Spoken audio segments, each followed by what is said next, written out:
every season at the Garrick we produce one play under the umbrella of the Garrick Ensemble, and this year it's Quiz. Quiz is a play by James Graham, who I think is one of the most exciting playwrights that we have in this country at the moment.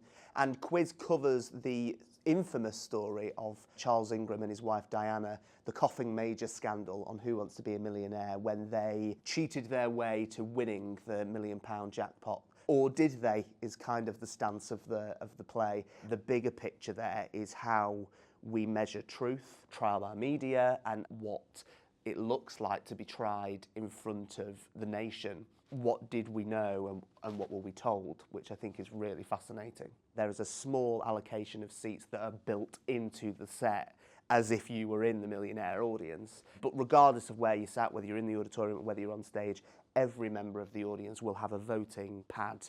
So there are moments within the play when you are called on to be interactive. And so this play really brings you into the heart of the action. You know, you're not just watching it unfold, but you're living it with them. So it's quite an immersive experience. It's pretty different to things that we've done here in previous years.